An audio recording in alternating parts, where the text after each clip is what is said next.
start? So, are you a conspiracy theorist? I am. Why? I think. Why? What's wrong with you? Oh, I was born this way.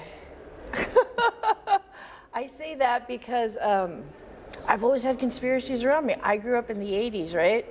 I was a kid in the 80s, so I grew up with Watergate, the tail end of Watergate, with that in the media, with all the Vietnam War stuff in the media.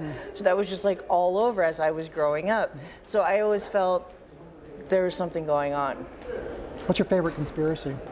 One of my favorite conspiracies is that there are reptilian beings that eat people underneath LA in the hollow tunnels. Oh my God. It's just because it's so ridiculous. Where did that come from? Where did you hear that? You've never heard that No, one? I have. I'm not going to tell you where I heard it, but where did you hear it? Where did I hear that? I don't know where I heard it. Now that I think about it, if you go back, I think I first got it from,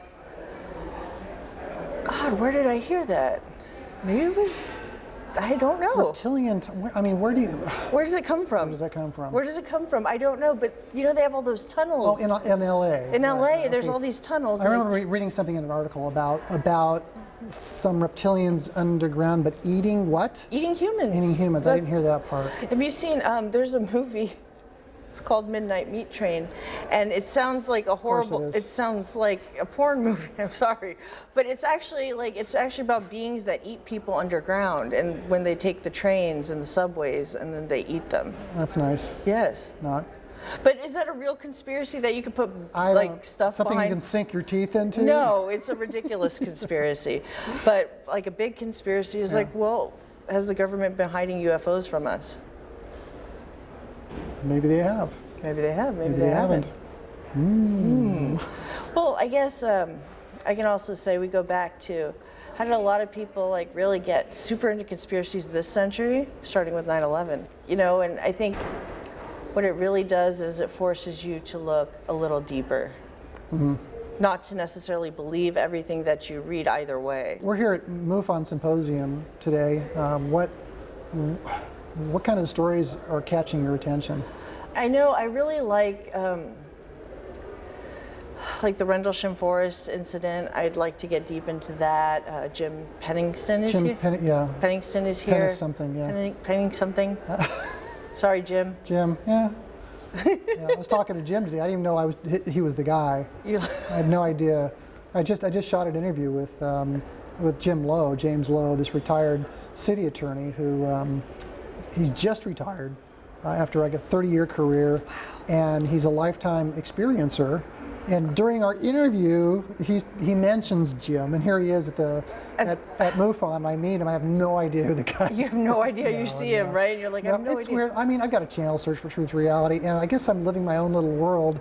And for me, I'm a contactee. I think a lot of people on my channel know that, but they don't know the details. And I'm not sharing the details yet publicly. But the reason I'm on my channel, shooting the kinds of people that I have on my channel, is because I was desperate for validation of my own experience. I felt very alone in my experience, and it wasn't dark. It was very benevolent and positive. But still, you know, after something like that, the question still comes up: who can you tell?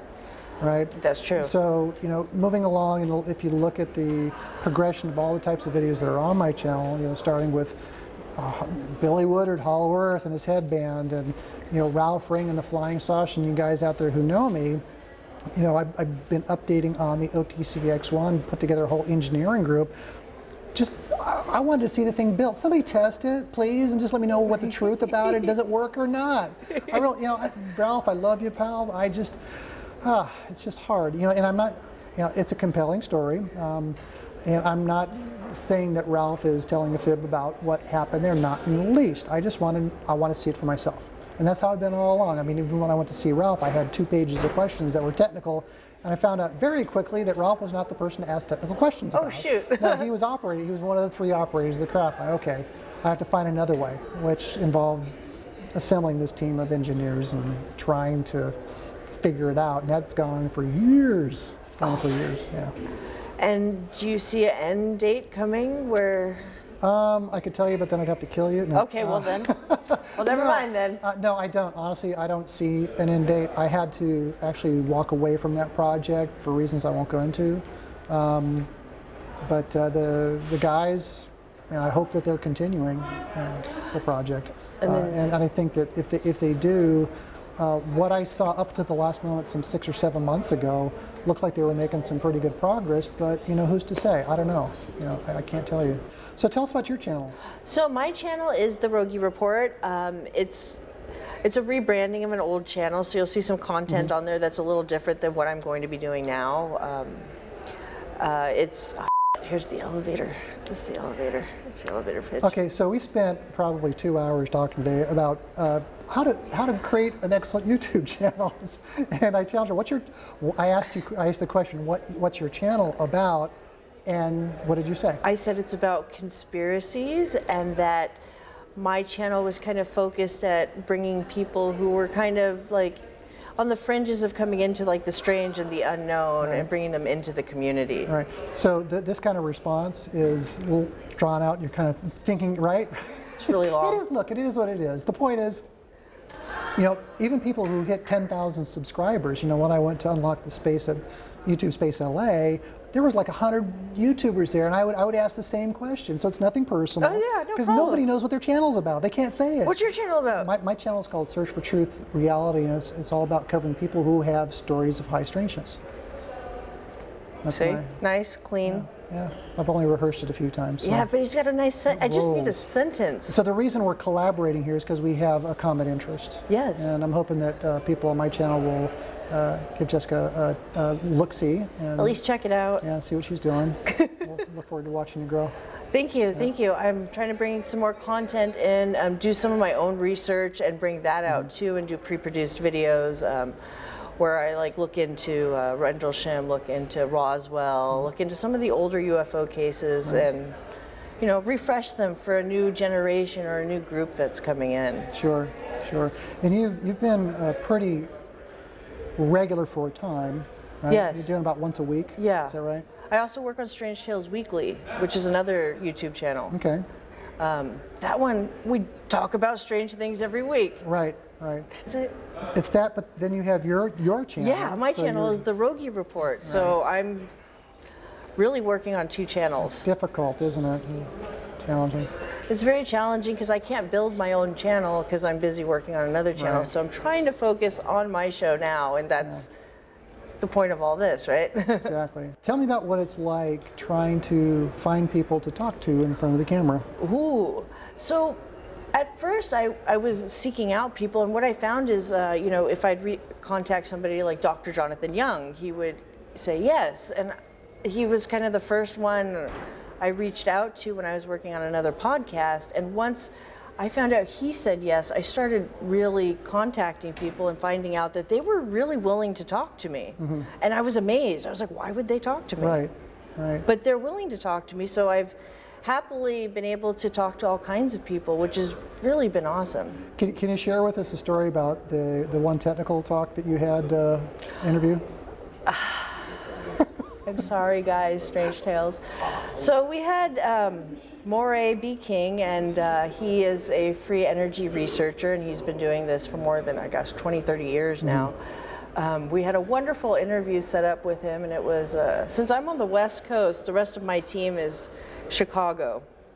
So we had to, adjust for time. So we're working 9 a.m., I'm doing a talk about free energy, and it was very technical. I had 2 cups of coffee right after one another, and it was very hard to remain focused. So for anybody who wants to start a YouTube channel, we talked about preparation. Yes, preparation. Something like that, you need like a PhD to really kind of keep up with this guy, right? Yeah, we asked him, we said, can you remain a little more elementary for us? Tell us like we're 5. Yeah. Well, to him, that level is still way above a normal level. Right. And it's hard when you talk to technical people like that. Yeah. Well, thank God for them, if they're doing it. Because I couldn't do it. I didn't understand it. I still don't understand it. Yeah. So for anybody interested in building a YouTube channel, it's doable. It's doable. Yeah. If you want to go out and reach out, people have asked me, how do you get in contact with these people? I mean, there's the internet. Yeah. You look them up and you send them an email, hey, you'd like to do an interview, and like you said, more often than not, they're willing to do it. Yeah, I find the most difficult people would be probably people who are on television is the hardest people I've been. That are already on television. That are already on television. Yeah, They have an agent. That's very difficult. Right. Who have you gone after that's been on TV? I went after Zach Baggins for Ghost Adventures. Okay. I went after John Zaffis, who is the nephew of the Warrens, and he's on the East Coast. I tried to get to him, wasn't able to get through him. Who else did I try? Ben Hansen. I've tried to get through to him, have not been successful either. Right. It's not just the internet, it's also 6 degrees of separation. Who do you know that can connect you? Yes, no, it's true. The more people I've talked to, the more doors have opened. Right. And I've been able to speak to more people. So I guess from that, so I tried to go to Ghost Adventures, but I wasn't able to get Zach Baggins, but I was able to get Patty Negri, who is his one of his main psychics he uses on investigations. Right. So I also like paranormal. I guess that kind of leads into that. The ghost stuff? The ghost stuff.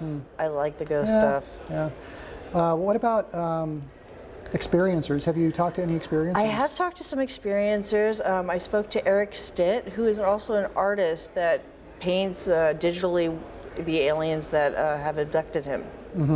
And he also shared his experiences with me. His experiences were more malevolent, not so positive.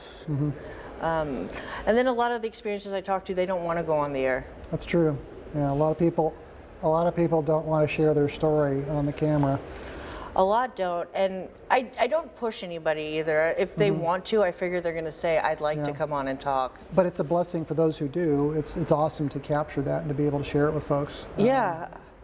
And I feel like, people like us were able to document these things, and for the future reference, they can go back and see like all these experiencers, all these researchers, unless we have a big EMP and then all digital data goes away and it doesn't matter. Here comes your conspiracy again. There's the conspiracy. Like it could all disappear. We get a flood, all the data's gone unless it's on a Google barge out in the ocean. Right.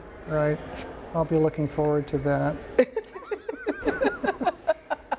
Because it needs to be on a barge. Did you know about the Google barge? Yes, I read that one. How many years ago was that? Like 5-6 years ago? That was weird. And people are like, well, why? Well, when society falls, when we have the flood, when the Arctic melts and all the oceans rise and we're all stuck in, well, us Californians are just going to be underwater. I remember reading about it and going, wow, and then forgetting about it. What is it, like data? It's just they're warehousing data on a barge or something? Yeah, it's data on a barge. I don't know if it's like it must be our data. Who else's data would it be? But it's like on a barge, kept there for safety reasons. Okay. All right. I don't know.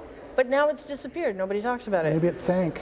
Maybe it sank, but like Google Plus, maybe they just let it go. They're like, whatever. Oh, man. Because Google tries new things all the time, and this is one of those things. They're like, the barge, let it go. Yeah. Okay. Wasn't there a piece that said something about it being a prison barge or something? Is it a like prison that? barge? I don't know. I heard If Google has a prison barge, that's even worse. For the record, I don't know. This is speculation. It is high. I get my conspiracy theories mixed up. I saw something about a prison. I don't know. Maybe it was a Stallone movie. I'm just you know what? That is. Confused, wait, there is a Stallone movie. It's called Escape. And it was Arnold in it. Yeah, and they went to Google and they needed a barge to get out, to shoot it on, and that was it. And no, that wasn't true at all. No, but not in the least. But this is how we spread rumors that are. No, and then they're going to be like, did you see Search for Truth Reality and Jessica the Rogge report? And they said that there's a Google prison barge. No, there's not. There's not. Okay. No, see, this is why I don't like. Oh man. It's really hard to talk about conspiracy, and you always have to keep saying, well, this is speculation. This is a conspiracy. Right. I get the question. I mean, even here, just walking, they'll ask you these random questions. Yeah. What do you think about this person? What do you think of that person? And the best reply I have to that is, I think that their story is compelling. Yes, that's a good way to say it. That's true. So I'm on the fence a lot of the times until I have no reason to sit on the fence. Yeah, exactly. If they give me a reason not to sit on the fence, I'll say poppycock. Or yes, it's true. But no matter. If I share my experiences, it doesn't matter how much I talk about it. I can talk myself blue in the face, but you will never know whether it's true until you experience the same thing. It's true, Right. and I think a lot of the time they're searching. Those people are searching Yeah. for an answer. That's why they're asking you, Yeah. but they haven't had that experience that you've had yet. Right, right. And I don't know.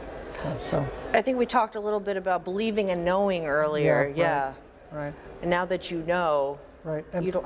I know, it's like chasing just a lot of things here. They got people here are selling their wares, wonderful people. I had a blast talking to a lot of them, authors and everyone, and they've all got their own little niche, but they all seem to kind of go into like the X-Files or the UFOs and it all seems to be a lot of UFO stuff. I'm done with that. I know. Yeah, I have my answer. And I honestly wish that you could have the same knowledge that I do, because it's cool. It's really cool. And so do you think, like, because you know, and I find myself, this happens with me, is like when there's something released in mainstream media, I have blinders. I don't see it. I'm just like, whatever, I know, so whatever, they're just telling everybody else. Yeah, I think we all do that. Yeah. There's another guy over here, there's another booth there in the corner, and they've got, I still need to talk to these guys, but they have like placards with the classic alien head with the almond-shaped eyes with the red circle and the hash through it. No aliens, and you can saw that. You can see they're clearly polarized against anything associated with aliens. And I think of Daryl Sims, who's the alien hunter. Yeah.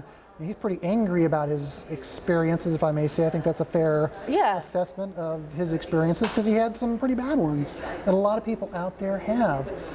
And here they are. So I can't diss them for that, because that's their reality. That's their reality and their experience and their truth. So I can't. It's compelling. Your story. It's compelling. It's compelling. I can't tell you it's false. Yeah, because that's their experience. We don't have any way to gauge truth or fact, but that's what they experience, so we take that. But I draw the line at you trying to tell me that all aliens are bad.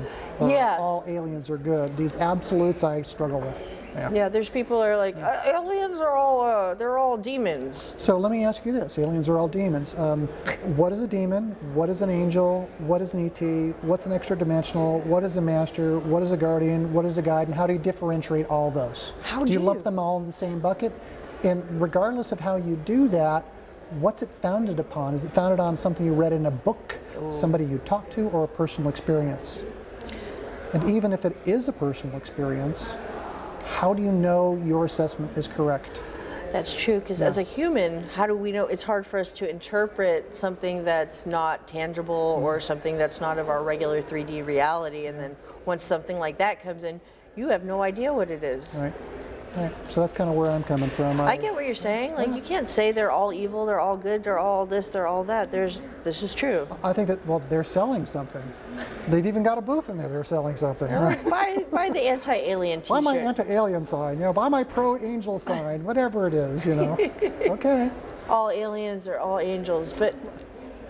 Yeah, I talked to a really nice lady. She's had experience through her whole life, and she talked about angels. Having contact with angels, and I asked her the same question. How do you know that it's an angel, and how did you come to put that label onto it? How do you know it's not, some other label? And she had a really good answer. She says, because I know. There's a lot of things, and there's like the feeling, like here, here, but like. And it's the energy, and she also mentioned the energy. Yes. So like, if you feel something evil, then maybe that's why you're going to think it's evil. Yeah. It's not that I haven't had encounters with dark challenges. I have with a couple times. I've been rattled. I've had some of those scary dark experiences, and then like. But it passes like this. It does, and nothing actually happens usually. It's just really like scary or frightening at the moment, but. Yeah, but it's gone so fast. Yeah. It's there, and then it's instantaneous gone, and then I'm just annoyed because now I have to go back to sleep. Yes. I remember I don't tell people. It happens at night, okay? It happens a few times at night. I've been rattled and annoyed. And then like, I guess you're so tired at some point, you're just like, go away. Yeah. Even the good ones, they want to teach you. I've heard from other people. Yeah. They talk about, wake up, I got to teach you. I'm tired, I want to. You have to, come on, wake up, I'm tired. Come on, all right, fine, I'm going. So the question is, why do they come when we're freaking tired? Excellent question. Because I'm too tired to deal with them. I'm like. So are you saying they visit you regularly? I would say once, sometimes, it's like, I would say there's spurts.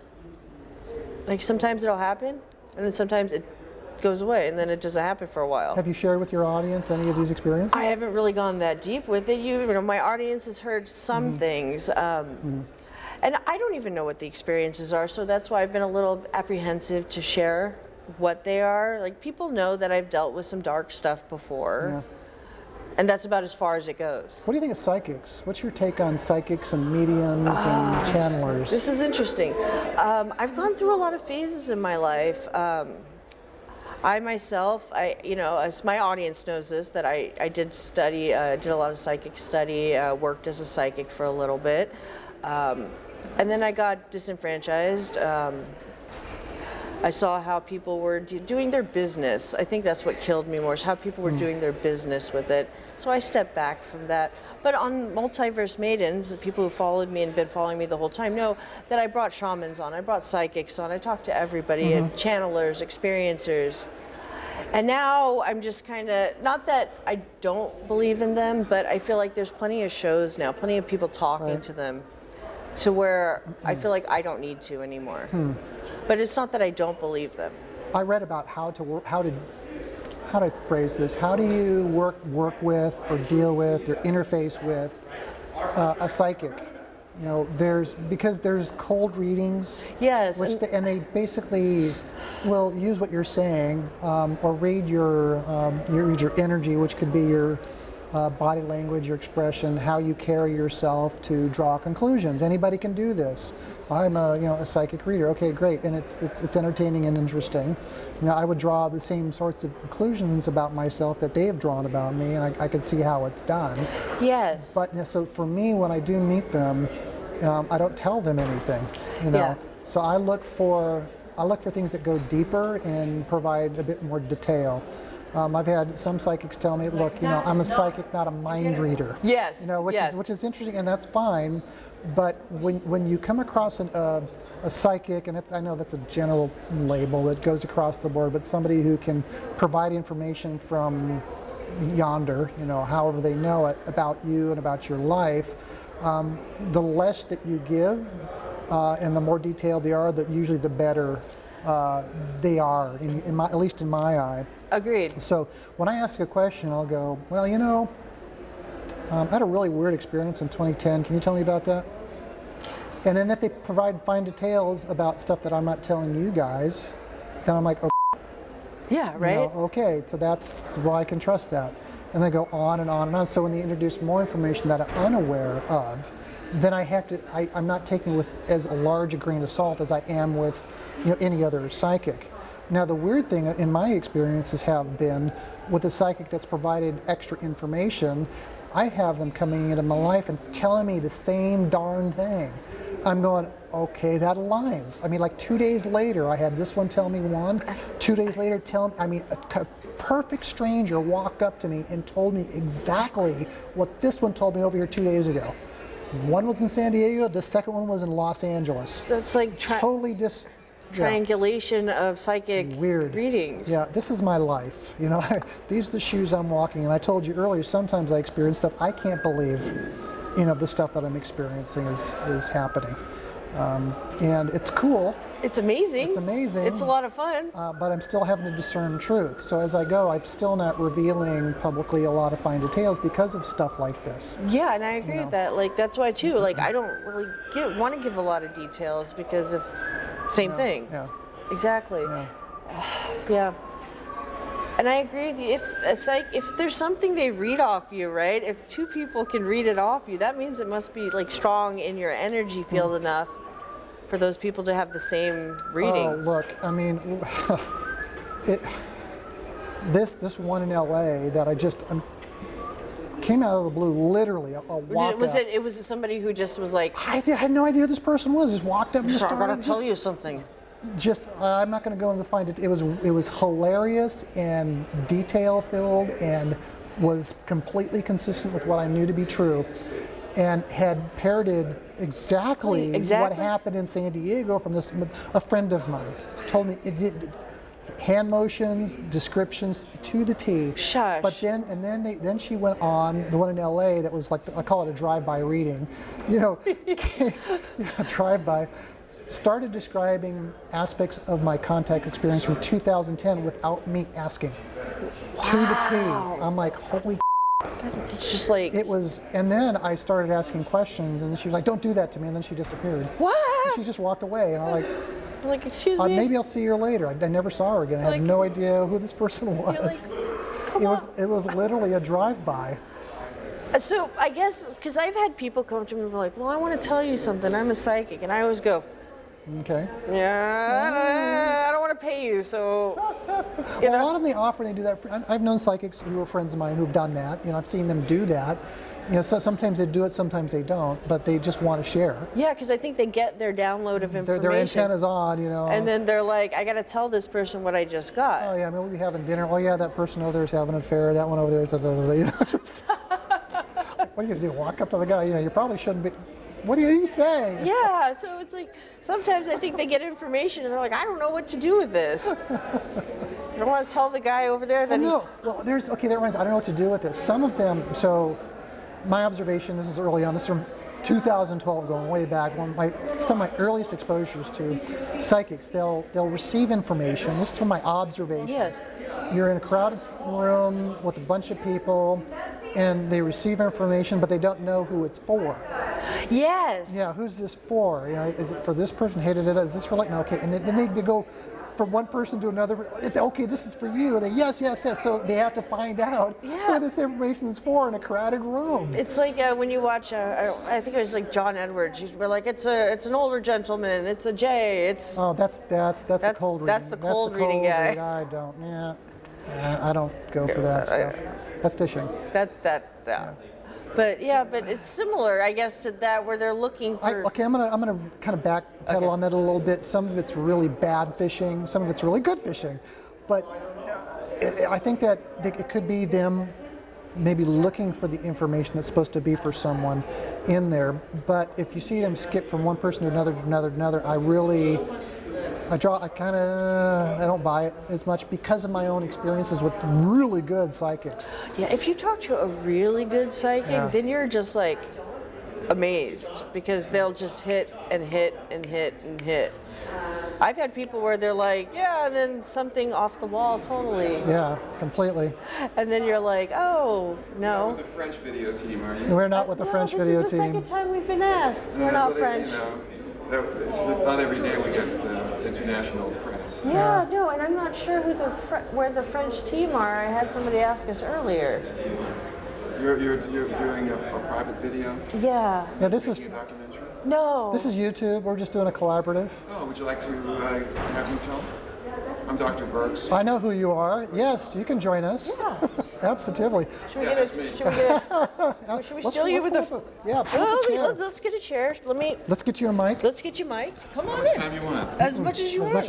I'll go for 6 hours. So I don't know if I can handle 6 hours. Yeah, let's get you a mic. Stanton's memorial is at 9, so. So as long as we get you before the memorial, yes. Yeah, don't run away. Grab a chair, stay mic. Grab one of these mics here. YouTube, huh? Yeah. Have you not been on You remember Miranda, the interview? I'm the one who posted that and edited that. So much. There's a second one coming. Oh, wow. Yeah, please. That was so much fun. Yeah, what do you see? Wasn't I young? I know you had brown hair too. She was here yesterday. Did you connect with her? Oh, she was here. Yeah, absolutely. Here you go. Let's get you mic'd. Very nice lady. Let's get you mic'd. So since you're familiar with